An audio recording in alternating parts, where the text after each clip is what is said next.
अरे बिद्दू, आज घर में बहुत काम है। आज तुझे स्कूल जाने की जरूरत नहीं है। लेकिन दादी, आज तो स्कूल में मेरा टेस्ट है। अरे एक दिन स्कूल नहीं जाएगी तो ऐसी कौन सी तेरी कलेक्टर की पढ़ाई छूट जाएगी। वैसे भी मैं देख रही हूँ आजकल तो बड़ी ढीठ हो गई है। अपनी दादी की बातें सुनकर बिंदु नाराज हो जाती है। तभी उसकी माँ कहती है, अरे बिंदु, इतनी छोटी बात पे मुंह फुलाने की क्या जरूरत है। दादी बिल्कुल सही कह रही हैं। लड़कियों को तो घर के काम काज सीखना चाहिए। अरे बहू, रमेश के लाड़ प्यार ने इसे बिगाड़ रखा है। कम से कम तू तो मेरी बात समझती है। अच्छा, मेरी पूजा का समय हो गया है, मैं पूजा करने जा रही हूँ। इतना कहकर रमेश की माँ वहां से चली जाती है। इस तरह बिंदु की दादी और माँ दोनों अक्सर उसे घर के कामों में ही उलझा कर रखते थे। कुछ दिनों के बाद राजू और बिंदु के 10वीं के रिजल्ट्स आते हैं। दोनों बच्चे दादी को अपना अपना रिपोर्ट कार्ड दिखाते हैं। शाबाश मेरे लाल, तू तो बड़े अच्छे नंबरों से पास हुआ है।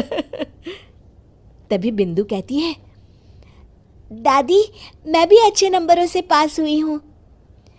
रमेश की माँ बिंदु को अनदेखा करते हुए कहती है, हाँ हाँ ठीक है, अभी यहाँ खड़ी क्या कर रही है, सुन लिया मैंने। जाकर मेरे लिए चाय बना कर लिया। बिंदु उदास होकर चाय बनाने किचन में चली जाती है। तभी राजू कहता है, दादी मैं क्रिकेट के कोचिंग सेंटर में एडमिशन लेना चाहता हूँ। अरे वाह राजू बेटा, ये तो तूने बड़ी अच्छी बात कही। तू कल ही अपना एडमिशन करा ले, जितनी भी फीस होगी मैं दे दूंगी। अरे एक दिन मेरा पोता विराट कोहली बनेगा। इस तरह अक्सर रमेश की माँ अपनी पोती बिंदु के साथ दुर्व्यवहार करती थी। कुछ दिनों के बाद रमेश की माँ और उसकी पत्नी दोनों सास बहू मिलकर राजू का एडमिशन अच्छे स्कूल में करवा देते हैं, लेकिन बिंदु का एडमिशन नहीं करवाते। इस बात से नाराज होकर बिंदु अपनी दादी से कहती है, लेकिन दादी मुझे भी आगे की पढ़ाई करनी है। अरे क्या करेगी आगे की पढ़ाई लिखाई करके, हैं? आज से ये पढ़ाई का भूत अपने दिमाग से उतार दे। इतना कहकर रमेश की माँ वहां से चली जाती है। उस दिन के बाद से बिंदु की पढ़ाई हमेशा के लिए छूट जाती है और उसकी दादी उससे घर के सारे काम करवाना शुरू कर देती है। इस तरह उसका सारा दिन घर के कामों में ही बीत जाता था। कुछ दिन बीत जाते हैं और एक दिन रमेश छुट्टियों पर घर आता है। बिंदु को घर के काम करते हुए देख उससे कहता है, अरे बिंदु बेटा, तुम स्कूल नहीं गई? पिताजी, दादी ने मेरा एडमिशन कराने से मना कर दिया है। वे कहती हैं घर पे रहकर घर के काम करना सीख।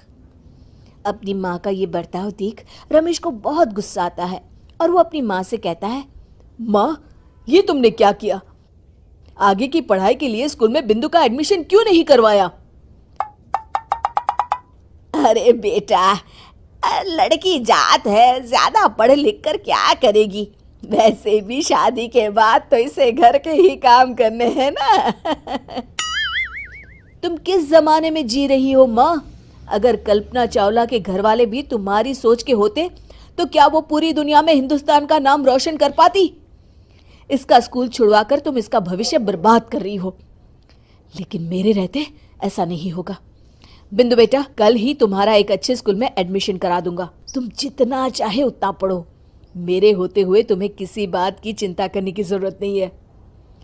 अपने पिता से हौसला पाकर बिंदु खुश हो जाती है और कहती है, जी पापा, मैं खूब मन लगाकर पढ़ाई करूंगी और बड़ी होकर डॉक्टर बनूंगी। ये हुई ना बात, शाबाश मेरी बेटी। शिक्षा, लड़का हो या लड़की, हमें दोनों को आगे बढ़ने का मौका देना चाहिए।